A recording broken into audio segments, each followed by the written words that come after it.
बिस्मिल्लाहिर्रहमानिर्रहीम नहमदुहु व नुसल्ली अला रसूलिहिल करीम अम्मा बाद।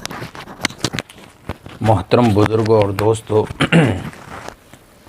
खाने के आदाब के सिलसिले में खाना किस हाथ से खाना चाहिए, इस पर बुखारी शरीफ की हदीस हज़रत अमर बिन अबी सलमा रज़ियल्लाहु अन्हु फरमाते हैं, मुझे रसूलुल्लाह सल्लल्लाहु अलैहि वसल्लम ने इरशाद फरमाया, ए बच्चे, अल्लाह का नाम लो और दाएं हाथ से खाओ और करीब से खाओ। यानी दाएं हाथ से खाना है और अपने करीब से, अपनी जगह से खाना है। और हज़रत इब्न उमर रज़ियल्लाहु ताला अन्हुमा फरमाते हैं कि रसूलुल्लाह सल्लल्लाहु अलैहि वसल्लम ने फरमाया, कोई बाएं हाथ से ना खाए और ना पानी पिए, क्योंकि शैतान बाएं हाथ से खाता है। यानी उल्टे हाथ से शैतान खाता है, तो इसलिए इससे बचा जाए, बल्कि दाएं हाथ से, सीधे हाथ से खाना खाया जाए और पानी भी पिया जाए। और मुस्नद अहमद और उम्दतुल कारी के अंदर हज़रत आयशा रज़ियल्लाहु ताला अन्हा की रिवायत है। फरमाती हैं हज़रत आयशा रज़ियल्लाहु ताला अन्हा, जो बाएं हाथ से खाता है शैतान उसके साथ शरीक हो जाता है और खाता है। और हज़रत सलमा बिन अकवा रज़ियल्लाहु ताला अन्हु की रिवायत, जो कि मुस्लिम शरीफ में है, फरमाते हैं रसूलुल्लाह सल्लल्लाहु अलैहि वसल्लम ने एक शख्स को बाएं हाथ से, उल्टे हाथ से खाना खाते हुए देखा, तो आप सल्लल्लाहु अलैहि वसल्लम ने फरमाया, दाएं हाथ से खाओ।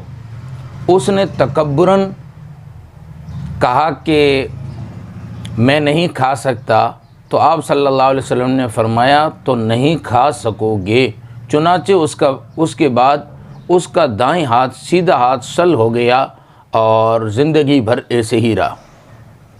यानी उसने नबी पाक सल्लल्लाहु अलैहि वसल्लम का कहना ना माना, तो नबी पाक सल्लल्लाहु अलैहि वसल्लम की बात को उसने मना कर दिया, तो नबी पाक सल्लल्लाहु अलैहि वसल्लम ने फरमाया, नहीं खा सकोगे।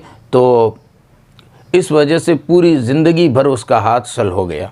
तो इस हदीस को और उसके अलावा दीगर अहादीस को उलमा सामने रखकर बाज़ उलमा ने लिखा है कि दाएं हाथ से, यानी सीधे हाथ से खाना खाना वाजिब तक लिखा है। लेकिन जो उलमा का जिस पर इजमा है और मुफ्तियान किराम ने जो बात लिखी है वो ये है कि ये सुन्नत है, इस पर अमल करना चाहिए, यानी सीधे हाथ से खाना खाना ही चाहिए।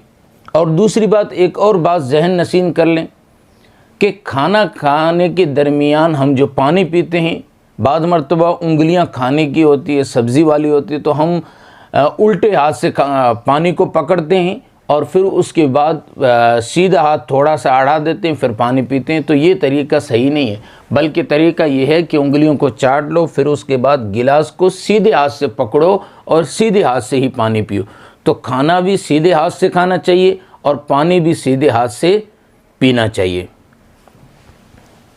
और दूसरी बात, इस हदीस में एक और मालूम हुई, जैसा कि हज़रत आयशा रज़ियल्लाहु ताला अन्हा वाली रिवायत और हज़रत इब्न उमर रज़ियल्लाहु ताला अन्हुमा वाली रिवायत से पता चला कि खाना अपने सामने से खाना चाहिए।